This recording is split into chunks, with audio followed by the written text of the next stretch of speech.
Hello everyone, Haritalika Teej की छोटी पर संपूर्ण जानकारी 2025 में आज हम बात करने वाले हैं इन टॉपिकों पर।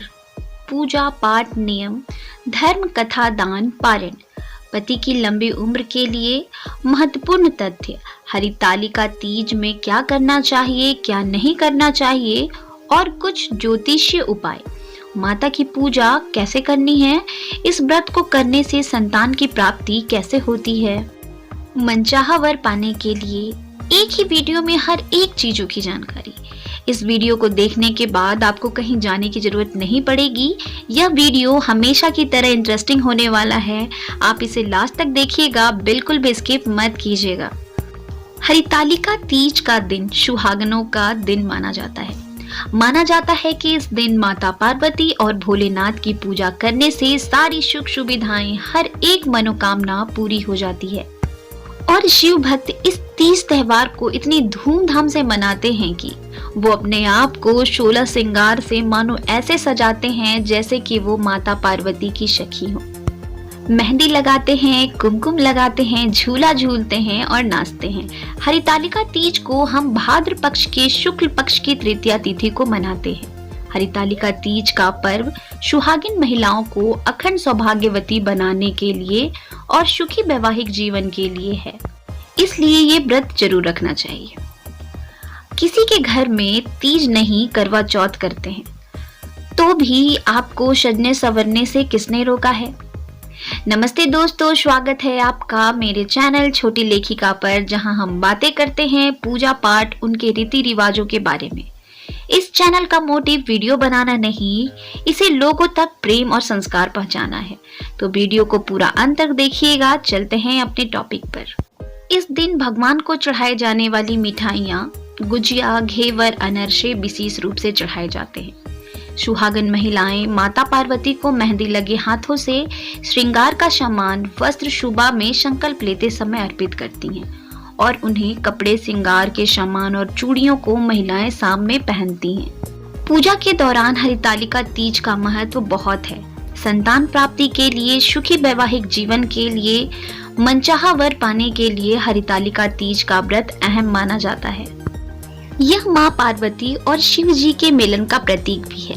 हरितालिका तीज का व्रत माता पार्वती ने शिव शंकर को पति के रूप में पाने के लिए किया था और सालों की कठिन तपस्या भी की थी, और जिस दिन उन्हें दोबारा पाया था वो सावन का तीज ही था। अगस्त में कब है हरितालिका तीज पंचांग के अनुसार 2025 में, आइए जानते हैं।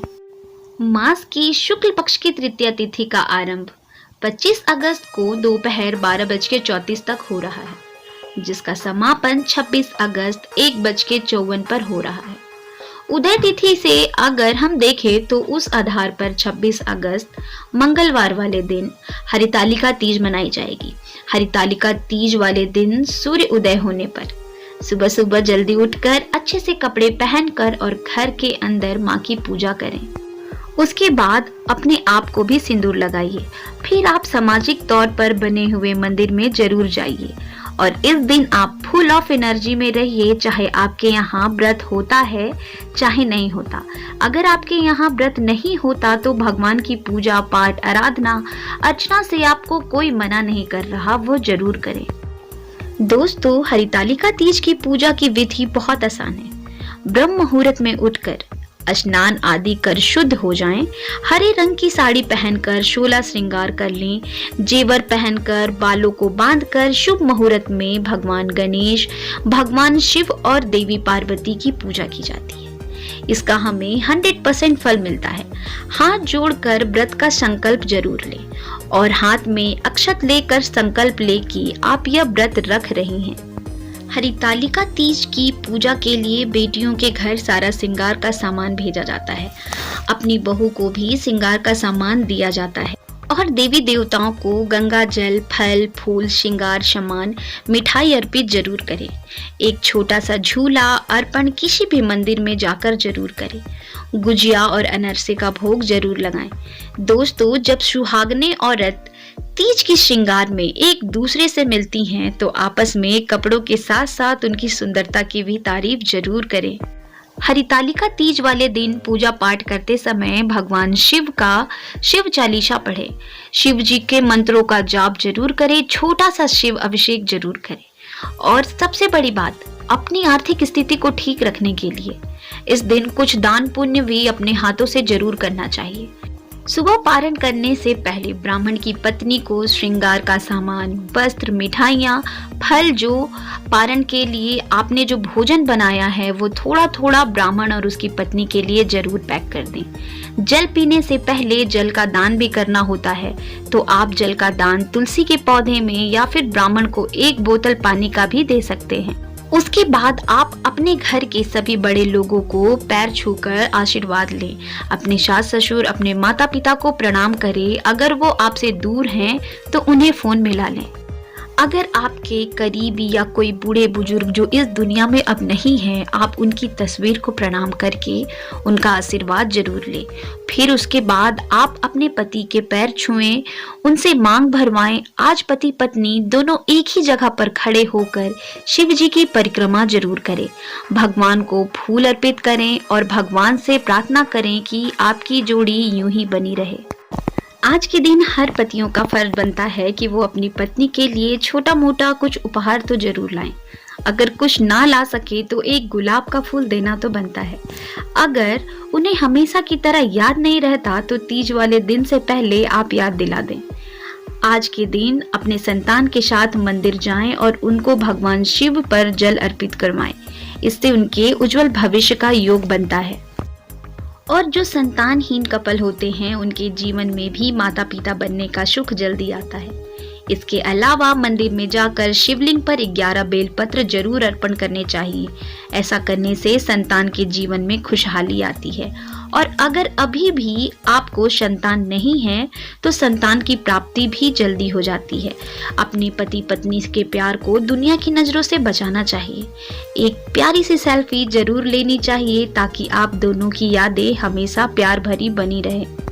इस त्योहार का महत्व भूखे रहना नहीं है। इस त्योहार की सच्ची और असली महत्व है कि आप अपने प्रेम को साबित कैसे करते हो। इस त्योहार में हरा वस्त्र, हरी चूड़ियां, हरी श्रृंगार का महत्व है। वैसे आप पीले कपड़े भी पहन सकते हो, लाल भी पहन सकते हो, लेकिन काले नीले रंग के कपड़े को इस्तेमाल नहीं करना चाहिए। इस दिन आपको लाल, हरी, पीली चूड़ियां महिलाओं को गिफ्ट स्वरूप देना चाहिए। पॉजिटिव सोचना चाहिए और खुश रहना चाहिए। चूड़ी, मंगलसूत्र, पायल और बिछिया, ये सब सुहाग के प्रतीक हैं। इसे हरितालिका तीज वाले दिन जरूर पहने। हरितालिका तीज में ये गलती भूल कर भी ना करें। आपको किसी के घर का कुछ भी खाना या पीना नहीं है। ऐसा अक्सर होता है कि लोग किसी के घर सामूहिक पूजा करते हैं या अक्सर ये गलती हो जाती है। इस चीज का आप बिल्कुल ध्यान रखें। ऐसा करने से पहले आप श्योर हो जाएं कि आपने पूजा कर लिया, आपने ब्राह्मण का दान निकाल लिया, आपने अपने घर वालों को प्रणाम कर लिया, उनका आशीर्वाद ले लिया, पति के साथ भगवान शिव पार्वती की पूजा कर ली और आपने मिठाई या दूध या तुलसी पानी से अपना व्रत खोल लिया। कुछ प्रसाद को आपने खा लिया, उसके बाद ही आप किसी के घर का पानी या खाना खाएं, नहीं तो व्रत का कोई फल नहीं मिलेगा। आशा है कि मैंने आपके सारे सवालों के जवाब दे दिए हैं और जो मैं बताना चाहती थी वो सब कुछ आपको समझा दिए हैं। अगर फिर भी कुछ रह जाए तो आप कमेंट में जरूर पूछ सकते हैं। आपका दिल से धन्यवाद कि आपने आज फिर हमारे साथ समय बिताया। आपकी एक छोटी सी मुस्कान और प्यार भरा कमेंट हमारे लिए सबसे बड़ी खुशी है। अगर आपको ये वीडियो पसंद आया हो और दिल को छू गया हो तो प्लीज हमारे चैनल छोटी लेखिका को सब्सक्राइब करें और बेल आइकन दबाना बिल्कुल ना भूलें। मिलते हैं दूसरे वीडियो में, तब तक के लिए आप सबका धन्यवाद।